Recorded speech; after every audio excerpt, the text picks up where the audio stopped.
তবে সর্বপ্রথম বলবো মাগো, আজকে আপনাদের এখানে এসেছি বাবা, তবে কীর্তন গাইবার জন্য আমার আশা নয়। আপনারা কেউ ভাববেন না যে আমি কীর্তন গাইতে এসেছি। তাহলে আপনাদের চরণতলে এসে দাঁড়িয়েছি কেন? শুধুমাত্র আপনাদের মতো ভক্তি, কারণ হরি কথা এত সহজ কথা নয় মা। আমি হরি কথা বলবো, আপনারা আস্বাদন করবেন, এটা কিন্তু এত সহজ কথা নয়।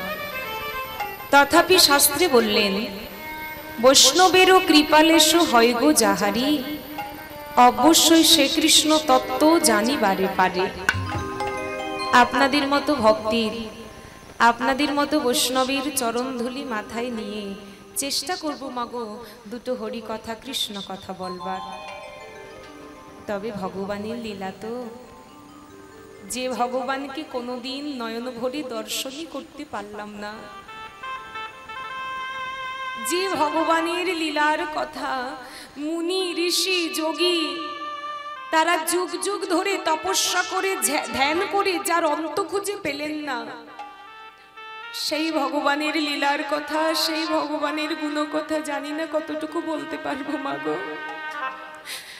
তবে লীলা পরিবেশন করতে গিয়ে যদি কোনো ভুল ত্রুটি হয়ে থাকে, নিজ বাড়ির কন্যা কিংবা বোন মনে করি সকলে আমাকে ক্ষমা করে দেবেন। সবাই মিলে একত্রিত হয়েছি হরি কথা আস্বাদন করবার জন্য। সর্বাগ্রে আমরা জানবো এই হরি কথা বলে কাকে। শাস্ত্রে বললেন, হরি যদি ভক্তের জিহবা হতি, নিজে কথা রূপে ঝরে পড়ে, তবেই হই মাগো মধুময় মধুর হরি কথা। তাহলে ভগবান বলবেন আর আমরা আস্বাদন করব।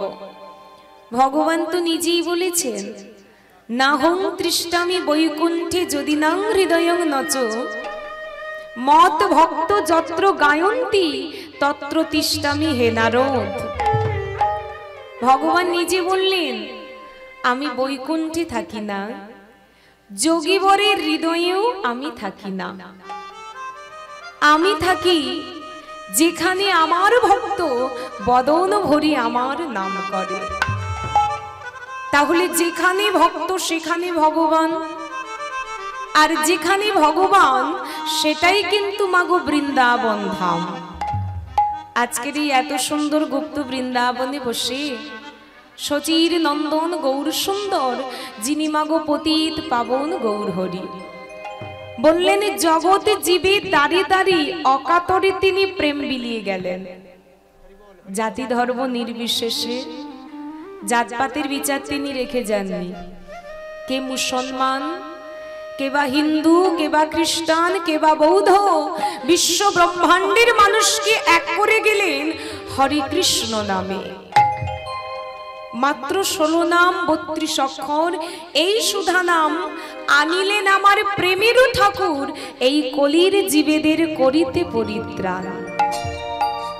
কলিযুগে তোমায় কোনো কষ্ট করা লাগবে না, যদি ঘরে রাধা গোবিন্দের মন্দিরে বসে দুফোঁটা নয়ন বাড়ি বরিশন করে দুটি বাহু তুলে আত্মনিবেদন করে বলতে পারো, গৌর হরি, গৌর হরি, তুমি ছাড়াই জগতে আমার আর কেউ নেই গৌর হরি। সারাটি জীবন ধরে তো অনেক অপরাধ করে চলেছি, শুধু এই কৃপা করো, যেদিন আমার জীবনে আসবে শেষের দিন, যেদিন আমি আর ভালো করে হাঁটা চলা করতে পারবো না, ভালো করে কথা বলতে পারবো না, সেই শেষের দিনে কৃপা করে তুমি তোমার হাত ধরে আমাকে পার করে দিও দয়াময়। যদি কোনো ভক্ত, যদি কোনো ভাগ্যবান ভাগ্যবতী জীব তার চরণে বসে দুফোঁটা নয়ন বাড়ি বরিশন করে তাকে একবার ভালোবাসার মতো ভালোবাসতে পারে, যেমন ভাবে তুমি নিজের ছেলেটাকে ভালোবাসো, কোলে নিয়ে আদর করো, খেতে না চাইলে বদনের সামনে খাবারটা তুলে বলো খোকা খেয়ে নে। তেমন ভাবে আমার ভগবানকে ভালোবাসতে হবে। আর যেদিন তুমি ভগবানকে নিজের ভেবে আপন ভেবে ভালোবাসতে পারবে, সেদিনই কিন্তু তোমার নয়ন থেকে ভগবানের জন্য বাড়ি ঝরবে। কাঁদি তো আমরা তার জন্য মা, যাকে আমরা আপন ভাবি। অন্য কোনো মানুষের জন্য কাঁদবো মা? কাঁদবো না।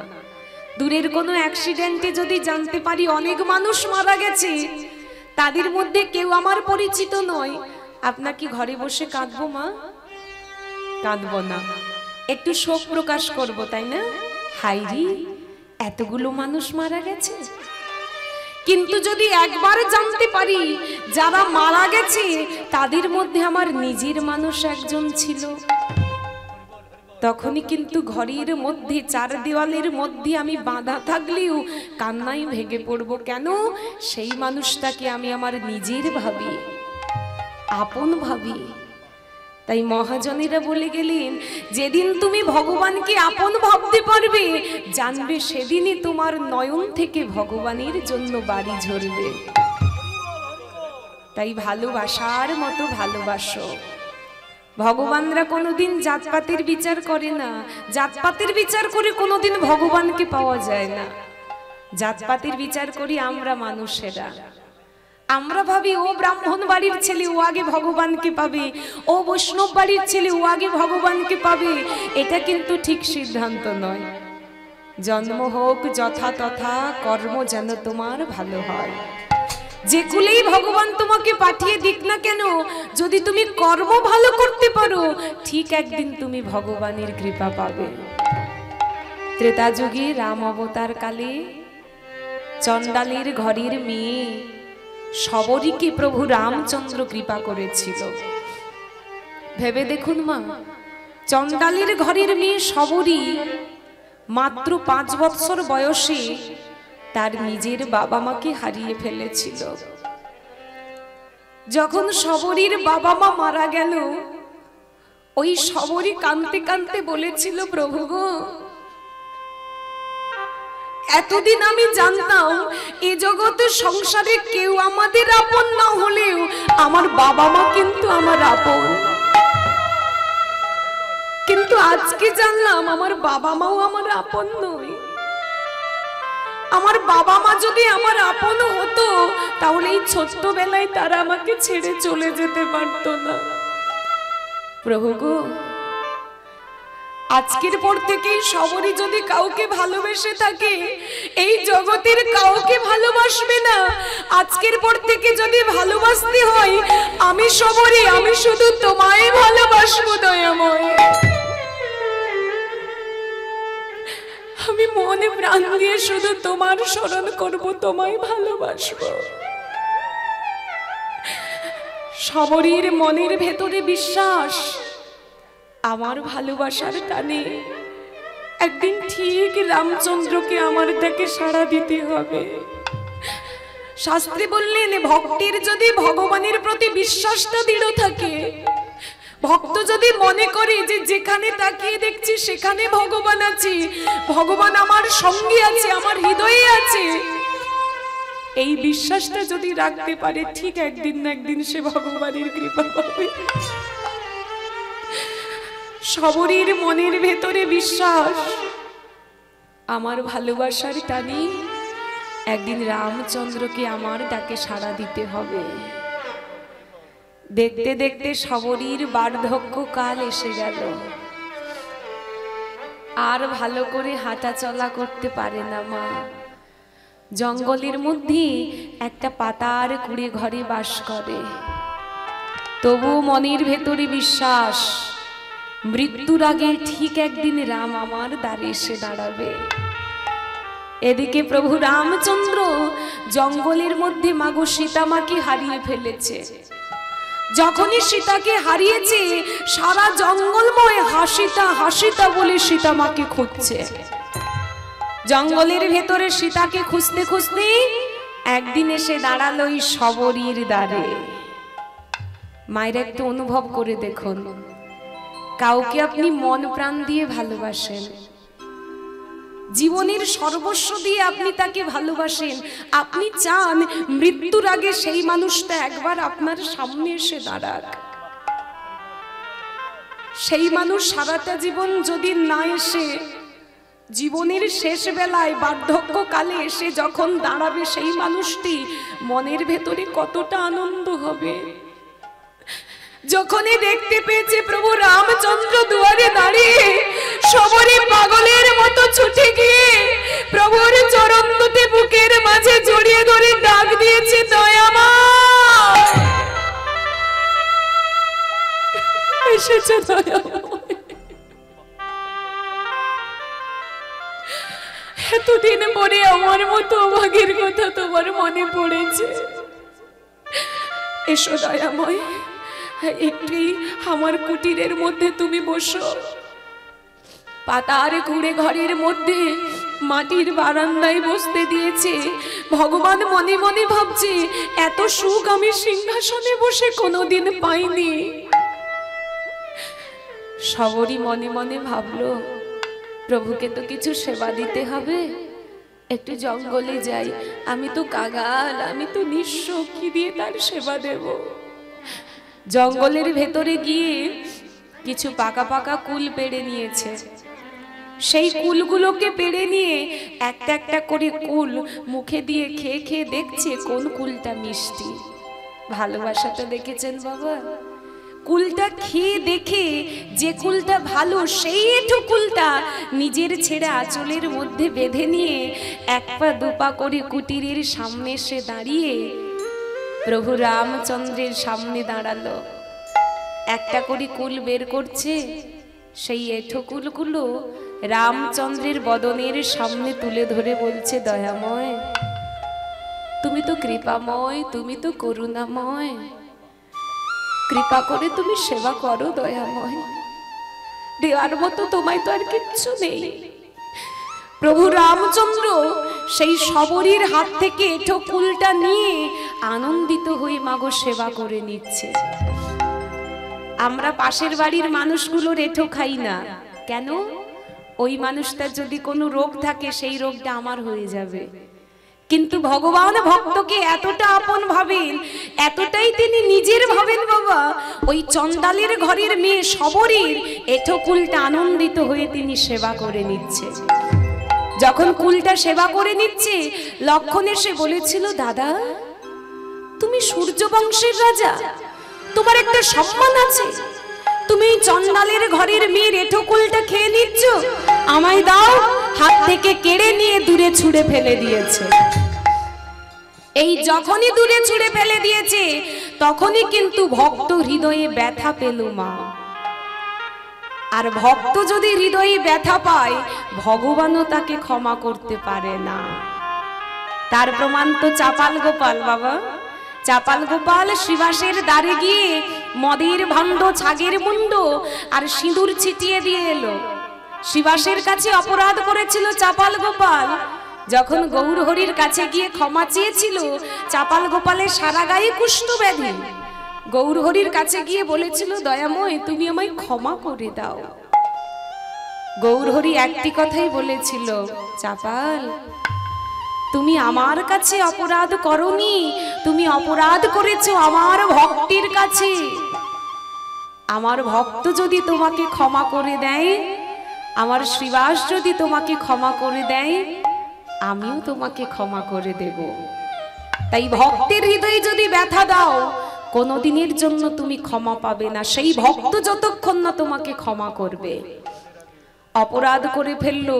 ওই চন্দালের ঘরের মেয়ে সবরী লক্ষণকে ডেকে বলেছিল, লক্ষণ তুমি আজকে আমার কুলটা অবজ্ঞা করে দূরে ছুঁড়ে ফেলে দিলে। তুমি আমার বাইরেটা দেখলে, আমি এঁঠো কুল দিয়েছি, একবারের জন্য আমার হৃদয়টা দেখলে না।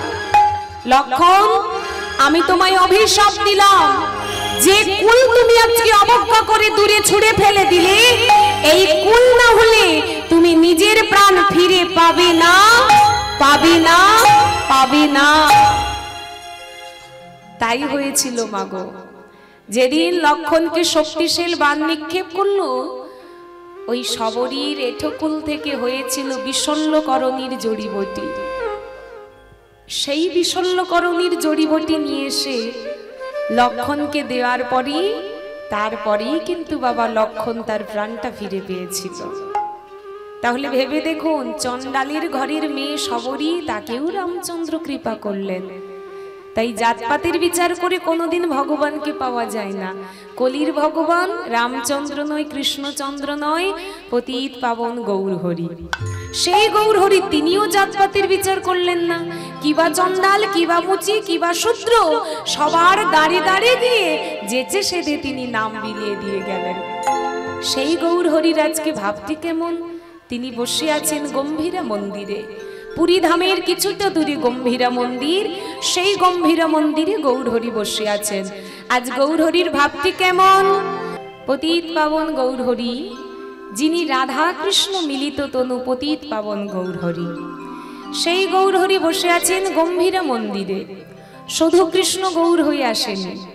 আমরা বলি যেই কৃষ্ণ সেই কিন্তু কলিযুগে গৌর, তা কিন্তু নয় মাগো। শুধু কৃষ্ণ গৌর হয়ে আসেনি, রাধা কৃষ্ণ মিলিত তনু, পতিত পাবন গৌরহরি। রাধা কৃষ্ণ এক আত্মা দুই দেহ ধরি, অনন্য বিলাসে রস আস্বাদন করি। এবে সেই দুই দেহ এক হয়ে আমার চৈতন্য গোসাই, রাধার ভাবরস আস্বাদিতে দোহে হইল এক ঠাই। তাহলে শুধু কৃষ্ণ নয়, রাধা কৃষ্ণ মিলিত তনু, পতিত পাবন গৌরহরি। এখন সেই গৌরহরিকে যদি আমরা কাছে পেতে চাই, আগে চাই কিন্তু আমাদের বাবা গুরু চরণাশ্রয়। গুরুর কাছে দীক্ষা নিতে হবে। গুরুকে জীবের নিস্তার লাগি নন্দ সুত হরি, ভুবনে প্রকাশ হইল গুরু রূপ ধরি। যেই গুরু সেই কৃষ্ণ, সেই তো গৌরাঙ্গ, নিষ্ঠা করি ভজ কেবল গুরু পদ দ্বন্দ্ব। যদ্যপি আমার গুরু শ্রী গৌরাঙ্গের দাস, তথাপি জানিয়া হন গুরু তাহাতে প্রকাশ। গুরু কৃষ্ণের রূপে হয় শাস্ত্রের প্রমাণে, গুরু রূপে কৃষ্ণ কৃপা করেন সদাই ভক্তজনে। যদি কোনো ভক্তের একবার মাগো গুরু কৃপা হয়ে যায়, জানবেন তার কৃষ্ণের কৃপা হবেই হবে। তবে হ্যাঁ, কলিযুগে তিনটি অপরাধ কোনোদিনের জন্য ভগবান ক্ষমা করে না। প্রথম হলো নাম অপরাধ, দ্বিতীয় হলো বৈষ্ণব অপরাধ, আর তৃতীয় হলো গুরু নিন্দা অপরাধ। নাম অপরাধ কি? এই হরিবাসরে বসে যদি আন কথা কুকথা বলেন হরি কথা ছাড়া, তখনই কিন্তু হয়ে যায় বাবা নাম অপরাধ। দ্বিতীয় হলো বৈষ্ণব অপরাধ। বৈষ্ণবের চরণতলে আপনি যদি কোনো অপরাধ করে ফেলেন, কোনোদিনের জন্য ক্ষমা পাবেন না। বৈষ্ণব কাকে বলে? ত্রিনাদপি শুনিচেন তরুরীব সহিষ্ণু না, অমানীনা মানদেন কীর্তনীয় সদা হরি। অর্থটা কি? ত্রিনাদপি শুনিচেন, তৃণ মানে ঘাস। এই ঘাসের উপর দিয়ে যখন আমরা হেঁটে চলে যাই মাগো, লক্ষ্য করে দেখবেন ঘাসগুলো কিন্তু কোনোদিনের জন্য আমাদেরকে মাথাটা তুলে বলতে পারে না, আমার উপর দিয়ে হেঁটে যেও না, আমার ব্যথা লাগে। একজন বৈষ্ণব হবে ঠিক তেমন, যাকে আপনি আন কথা কুকথা বললেও সে কিন্তু ফিরে আপনাকে একটাও কটু কথা শোনাবে না। যাহারে দেখিবে ললাটে তিলক, কণ্ঠে তুলসীর মালা, অঙ্গে নামা বলি, ক্রন্ধে ভিক্ষার ঝুলি, যাহার বদনে সর্বদা কৃষ্ণ নাম ঝুরে, এই সমস্ত রমণীকুলকে মাতৃজ্ঞানের সম্মান দেন, তিনি হন বৈষ্ণব সমান। এই বৈষ্ণবের কাছে তুমি যদি কোনো অপরাধ করে ফেলো, কোনো দিনের জন্য কিন্তু তুমি ক্ষমা পাবে না। আর তৃতীয় হলো গুরু নিন্দা অপরাধ। গুরুর চরণে যদি কেউ অপরাধ করে ফেলো, কোনো দিনের জন্য ক্ষমা পাওয়া যায় না। যে অপরাধ করেছিল বাবা কর্ণ, আপনারা অনেকেই জানেন, যারা শাস্ত্রজ্ঞানী, শাস্ত্র অধ্যয়ন করেছেন আপনারা অনেকেই জানেন। এই কর্ণের গুরুদেবের নাম ছিল পরশুরাম। কর্ণ গিয়েছিল গুরুদেব পরশুরামের কাছে বাবা অস্ত্রবিদ্যা শিখবার জন্য। পরশুরামের দুয়ারে গিয়ে যখন দাঁড়িয়েছে, ডাক দিয়েছে, গুরুদেব, গুরুদেব, গুরুদেব। কে বাবা তুমি?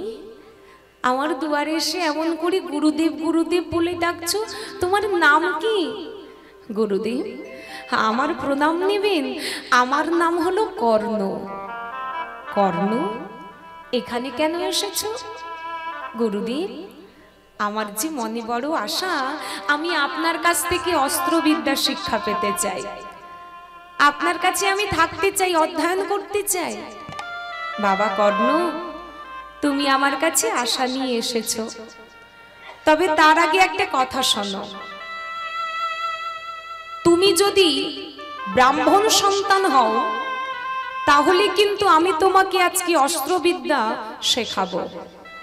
আর যদি তুমি ক্ষত্রিয় সন্তান হও, তাহলে আমি তোমাকে আর অস্ত্রবিদ্যা শেখাতে পারবো না। সঙ্গে সঙ্গে কর্ণ বলে উঠল, গুরুদেব, আপনি চিন্তা করবেন না, আমি ব্রাহ্মণ সন্তান, আপনি আমাকে অস্ত্রবিদ্যা শেখান। যখনই বলেছে ব্রাহ্মণ সন্তান বাবা, তখনই কিন্তু কর্ণকে শিষ্যরূপে গুরুদেব পরশুরাম গ্রহণ করে নিয়েছে। নিজের সবকিছু দিয়ে কর্ণকে অস্ত্রবিদ্যা অধ্যয়ন করাচ্ছে, শেখাচ্ছে। কারণ এই জগতে কোনোদিন কোনো গুরু চায় না যে তার শিষ্য মারা যাক, তার শিষ্যের ক্ষতি হয়ে যাক। হরি বল। নিজের সবকিছু দিয়ে গুরুদেব পরশুরাম কর্ণকে অস্ত্রবিদ্যা শেখাচ্ছে। বেশ কিছুদিন যাওয়ার পরই একদিন গুরুদেব পরশুরাম আর কর্ণ দুজনে মিলে জঙ্গলের পথ দিয়ে ভ্রমণ করতে বেরিয়েছে বাবা। যখনই জঙ্গলের পথ দিয়ে এক পা দুপা করে হেঁটে চলেছে, গভীর জঙ্গলের মধ্যে প্রবেশ করেছে। গুরুদেব পরশুরাম কর্ণকে ডেকে বলছে, বাবা কর্ণ, গুরুদেব আমায় কিছু বলবে? কর্ণ, আমার তো বৃদ্ধ হয়ে গেছি, আমার না আর পথ চলতে পারা যাচ্ছে না, আমার পা দুটো যেন কেমন যন্ত্রণা করছে, আমি একটু এই জঙ্গলের ভেতরে শয়নে যেতে চাই। গুরুদেব, এই জঙ্গলের ভেতরে আপনি কোথায় শয়নে যাবেন? এখানে তো আপনি বিছানা পাবেন না। কেন কর্ণ, এক কাজ করো, এই যে তৃণ দেখছো না, ঘাস দেখছো, এই ঘাসের উপরে আমি শয়নে যাচ্ছি, আর আমার মাথাটা আমি তোমার কোলের উপরে রেখে দিচ্ছি। কর্ণ বলে, ঠিক আছে। কোন শিষ্য চাই না গুরুর চরণ সেবা করতে বাবা? হ্যাঁ, অনেক ভাগ্যের ফলে গৃহেতে বৈষ্ণব আসিয়া মেলে। আবার গুরুদেব গু শব্দে অন্ধকার, রু শব্দে আলো, অন্ধকার জগৎ থেকে যিনি আমাদের এই আলোর জগতে পৌঁছে দেন, তিনিই হন গুরু। গুরুদেব, আপনি তৃণের উপরে শয়নে যান, আর আপনার মাথাটা আমার কোলের উপরে রেখে দিন। গুরুদেব পরশুরাম সেই তৃণের বিছানায় শয়নে গেলেন, মাথাটা কর্ণের জানুর উপরে, কোলের উপরে রেখে ঘুমিয়ে পড়েছে। কিন্তু ভগবানের এমন পরীক্ষা বাবা, বেশ কিছুক্ষণ অতিবাহিত হওয়ার পরে ওই মাটির তলা থেকে একটা বিষাক্ত পোকামাগো উপরে উঠে আসছে। সেই বিষাক্ত পোকাটা মাটির তলা থেকে একটু একটু একটু করে উপরে উঠে এসে ওই কর্ণের জানুর মধ্যে কামড়ে দিয়েছে। যখনই কর্ণের জানুতে কামড়ে দিয়েছে, তখনই কর্ণের জানু থেকে ঝরঝর করে রক্ত বেরিয়ে যাচ্ছে। একেবারে মাটিটা রক্তে ভিজে গেছে। কিছুক্ষণ পরে গুরুদেব পরশুরামের মাগো ঘুমও ভেঙে গেছে।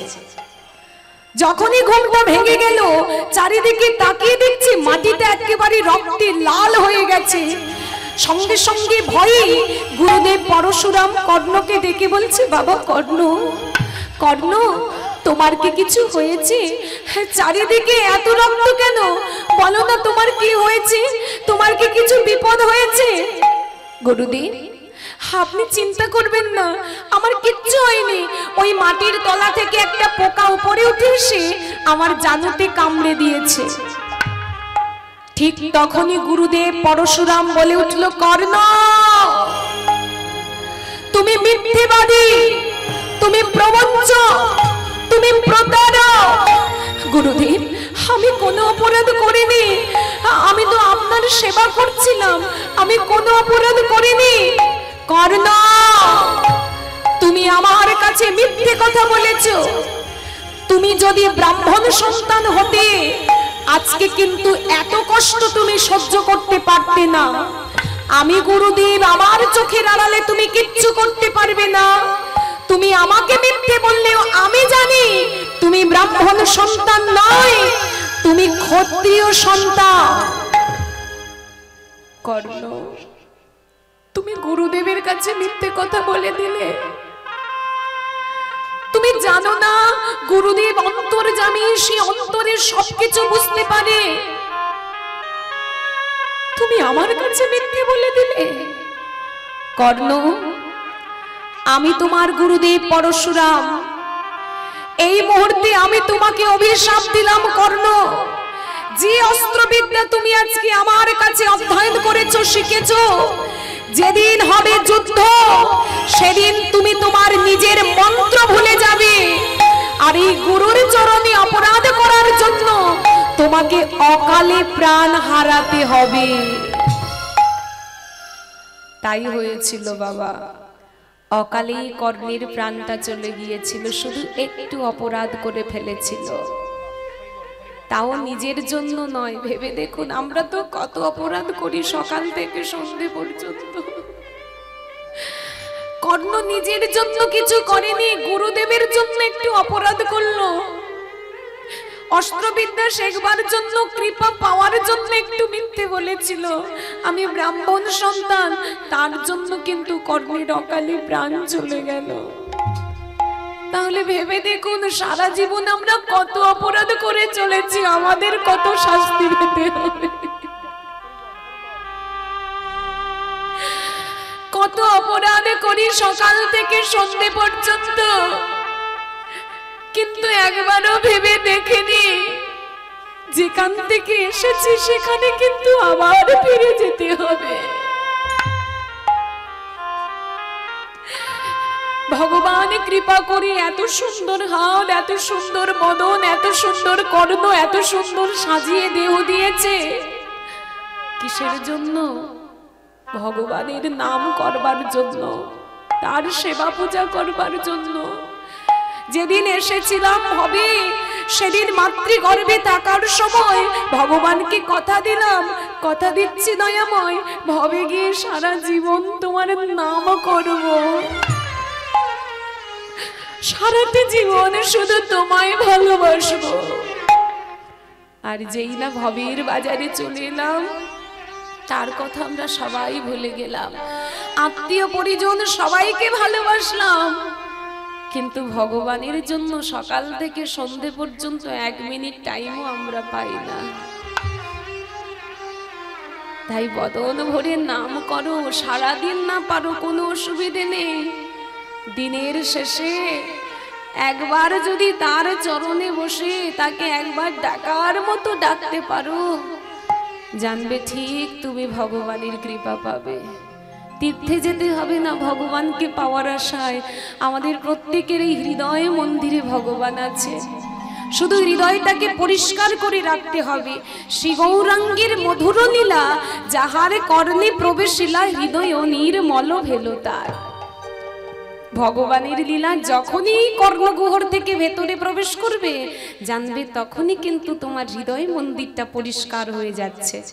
একটা চেয়ারের ওপরে যদি ধুলোবালি থাকে, সেখানে আমরা বসতে পারি মা?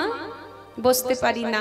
যখন চেয়ারের ওপরের ধুলোটাকে আমরা পরিষ্কার করে দিই, একটা কাগজ দিয়ে সুন্দর করে যখন পরিষ্কার করলাম, তখনই কিন্তু সেই চেয়ারটাতে আমাদের বসার যোগ্য হলো। তাহলে ভগবান এসে যে আমাদের হৃদয় মন্দিরে বসবে, সেই হৃদয়টাকে তো আগে পরিষ্কার করতে হবে। হৃদয়টা পরিষ্কার হবে কেমন করে? ভগবানের নাম শুনলে হৃদয়টা পরিষ্কার হয়ে যাবে। তা ভগবান কোথায় আছে? বিশ্বকবি রবীন্দ্রনাথ ঠাকুর, যিনি কলকাতার জোড়াসাঁকোর ঠাকুর পরিবারে জন্মগ্রহণ করেছিলেন, সেই রবীন্দ্রনাথ ঠাকুর তিনি তার নিজের ভাষায় বলছে, ভগবান আমার হৃদয় মাঝারে আছে, কিন্তু আমি চারিদিকে তাকে খুঁজছি, এই হৃদয়ে আমি তাকিয়ে দেখিনি। আমার হিয়ার মাঝে আমি পাইনি। ভগবান আমাদের প্রত্যেকের হৃদয়ে আছে, শুধু তাকে ভালোবাসার মতো ভালোবাসতে হবে। তা সেই ভগবানের নাম একটু করে করতালি দিয়ে সবাই গাইতে পারি? সবাই গাইবেন কি? যদি বলেন কষ্ট হচ্ছে, অনেকটা রাত হয়েছে, তাহলে আর জোর করব না, গাইবেন সবাই একটু। মাঝে মাঝে একটু হরিধ্বনি উলুধ্বনি করে করতালি দিয়ে নাম না গাইলে এটা হরিবাসর বলে মানাবে কি? হ্যাঁ, এত কষ্ট করে সাজানো হয়েছে, আমি এসেছি, আপনারাও এসেছেন কত কষ্ট করে, তা একটু করে করতালি দিয়ে সবাই মিলে গাই একসঙ্গে। হ্যাঁ, আগে একটু হাত তুলতে হবে সবাইকে একসঙ্গে। হরি বল হরি বল হরি বল। এই না হলো বৃন্দাবন, একবার বলাতে কি সুন্দর হাত উঠে গেল। সেই পতিত পাবন গৌরহরি তিনি আজকে গম্ভীরা মন্দিরে বসে লীলার কথা বলবেন, আমরা সবাই আস্বাদন করব। অন্তরঙ্গ ভক্ত শনে গৌরহরি করতেন লীলারস আস্বাদন, আর বহিরঙ্গ ভক্ত শনে গৌরহরি করতেন উচ্চৈস্বরে হরি নাম সংকীর্তন। তা সেই পতিত পাবন গৌরহরি তিনি আজকে বলবেন, আর আমরা সবাই আস্বাদন করব।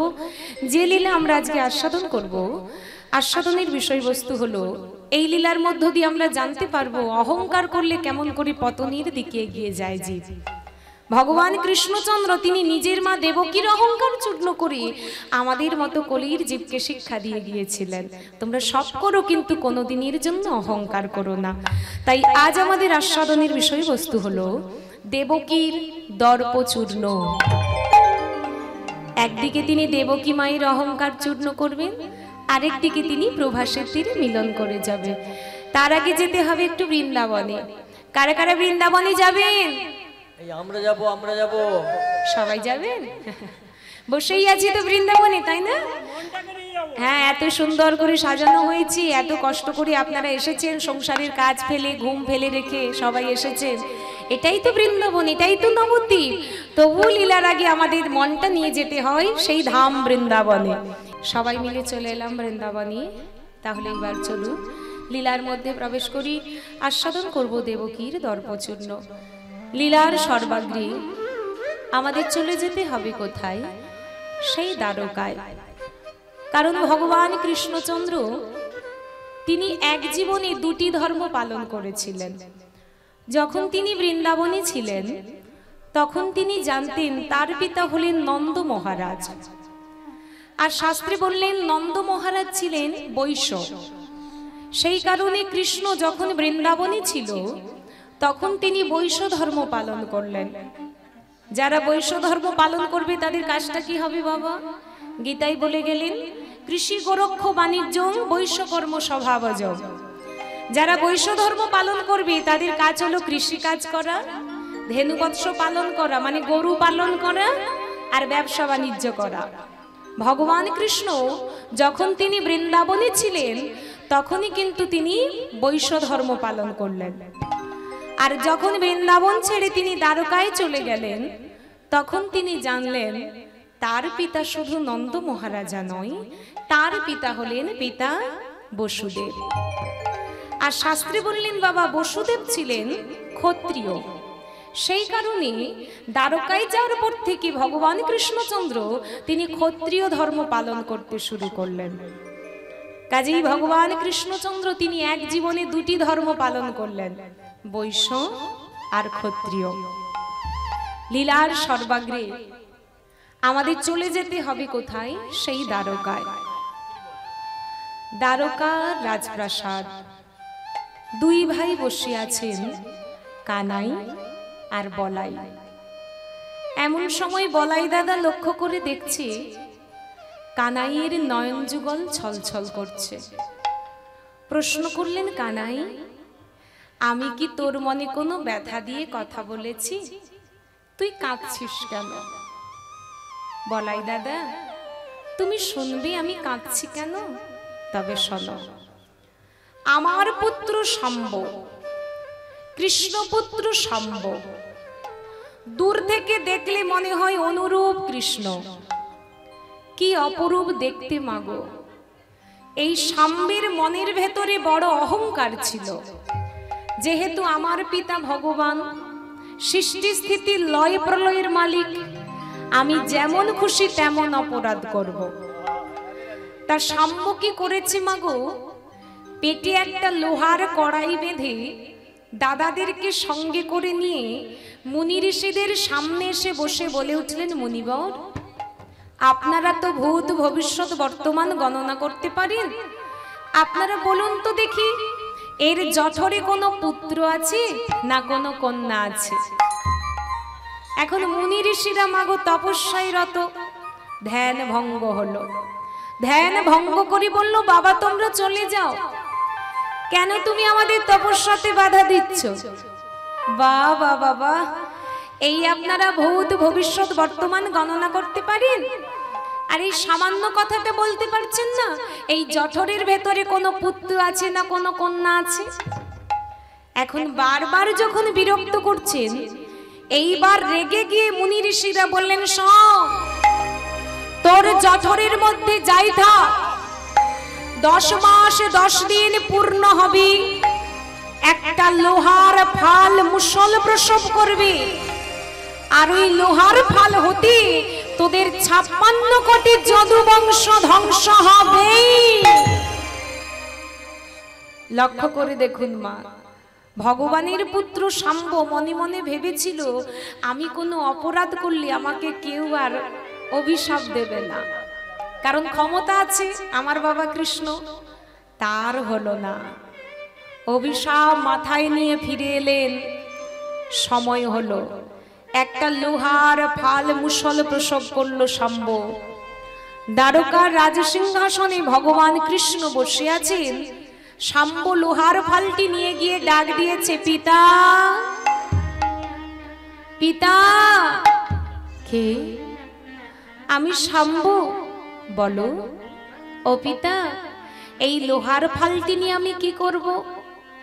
শোনো শাম্ব, এই লোহার ফালটি নিয়ে তুমি সাগরের পাড়ে যাও। সাগরের পাড়ে গিয়ে এই লোহার ফালটিকে তুমি ঘষতে শুরু করবে। দেখবে যত ঘষবে তত কিন্তু ফেনার সৃষ্টি হবে, আর ওই ফেনা হতে সৃষ্টি হবে নল খাকড়ার গাছ। এই যে আমরা বলি নল খাকড়ার গাছ, নল খাকড়ার গাছ খালের ধারে নদীর ধারে দেখবেন, এই নল খাকড়ার গাছ মাগো এইখান থেকেই উৎপত্তি শুরু হলো। এখন ছোট্ট একটুখানি লোহার ফাল পাথরে ঘষছে শাম্ব, শাম্বের হাতের মধ্যে ব্যথা লাগছে। পিতা, এই ছোট্ট লোহার ফালটি নিয়ে আমি কি করব? কৃষ্ণচন্দ্র বলে উঠল, শাম্ব, এই ছোট্ট লোহার ফালটি তুমি ওটাকে সাগরের জলে ফেলে দাও। কেন জানো? ত্রেতা যুগে বালির পুত্র অঙ্গদ, যিনি দাপর যুগে হয়ে এসেছেন বাবা জরা নামে ব্যাধ, তার ধনুকের অগ্রে রেখে দেবে এই ভগবান কৃষ্ণচন্দ্রকে মারবার জন্য। বলাই দাদা, তুমি চলে যাবে, আমি চলে যাব, কিন্তু বলো না বলাই দাদা, আমার এই যদু বংশটা রক্ষা করবে কে? তখনই বলাই দাদা বলেছিল, কানাই, এই যদু বংশের দায়িত্ব তুই না হয় গান্ডীবধারী অর্জুনের উপরে দিয়ে দে। ঠিক তখনই বলেছিল ভগবান কৃষ্ণচন্দ্র, দাদা গো, জগতের সবাই বলি গান্ডীবধারী অর্জুন, অর্জুনের ক্ষমতা ছিল ততদিন যতদিন কৃষ্ণচন্দ্র তার সঙ্গে ছিল। আজ কৃষ্ণ নেই, ওই গান্ডীবধারী অর্জুনেরও আর কোনো ক্ষমতা নেই। তাই যারা অত্যাচারিণী, ব্যভিচারিণী, অনাচারিণী আমার মহিষীদের পরশ করতে আসবে সচল হয়ে, আর স্পর্শ করবার মুহূর্তে তারা অচল হয়ে দাঁড়িয়ে যাবে। এটা হলো দেবকীর দর্পচূর্ণের প্রভাস্তির মিলনের একটা কারণ। আরেকটা কারণ শুনলে আমাদেরও কষ্ট হয়। কলিযুগে আমরা ছলনার আশ্রয় নিয়ে থাকি মা, মিথ্যে কথা, কত মিথ্যে কথা বলে ফেলি, তাই না? ওই জিনিসটা আমার পছন্দ হয়েছে, ওটা পাওয়ার জন্য যদি মিথ্যে বলতে হয় তাও আমি বলবো, যদি খারাপ কাজ করতে হয় তাও আমি করব, কিন্তু ওই জিনিসটা আমার চাই। তবে লক্ষ্য করে দেখবেন মা, কোনোদিন ছলনার আশ্রয় করে মিথ্যে কথা বলে কোনোদিনের জন্য বড় হওয়া যায়নি, তাই না মা? এমন ছলনা করেছিল কে? গান্ধারী। সমস্ত মুনি ঋষিদের মধ্যে সবথেকে রাগী ক্রোধী মুনি ছিল কে? দুর্বাসা মুনি। এই দুর্বাসা মুনি পরীক্ষা করতে গিয়েছিলেন কুন্তী দেবীকে, যে কুন্তী দেবী বড় দানী জ্ঞানী ধ্যানী। এখন দুর্বাসা মুনিকে দেখেই কুন্তী দেবী বলে উঠলেন সুস্বাগতম। বাহ, আপনার মতো মুনির চরণ সেবা করব, এটা আমার পরম সৌভাগ্যের কথা। দুর্বাসা মুনি বলে, শোন মা, আমি তোর বাড়িতে অতিথি, এটা সত্য কথা, কিন্তু তুই রান্না করলে আমি সেবা পাবো না। আচ্ছা বাবা, আপনি আমি রান্না করলে সেবা পাবেন না, তা সেবা পাবেন কি করে? দুর্বাসা মুনি বলে, শোন মা, আমি রান্না করব, তুই শুধু আমাকে একটা একটা করে পাত্র এগিয়ে দিবি ব্যঞ্জনগুলো রাখবার জন্য। হ্যাঁ গো মা, এমন অতিথি যদি আমাদের ঘরে প্রত্যেক দিন আসে, আমাদের কোনো অসুবিধে হবে? অসুবিধে হবে মা? কোনো অসুবিধে নেই, রান্না বান্না তো করতে হবে না, তাই না? পাত্র দিতে কি আর কষ্ট বাবা। এখন অনেক অনেক রান্না করেছে, আর কুন্তী দেবী কি করেছে, একটা একটা করে পাত্র এগিয়ে দিচ্ছে, সেই পাত্রের মধ্যে ব্যঞ্জনগুলো ঢেলে দিচ্ছে, সুন্দর করে সাজিয়ে সাজিয়ে রাখছে, আর বদন ভরে কুন্তী দেবী গাইছে, প্রভুজি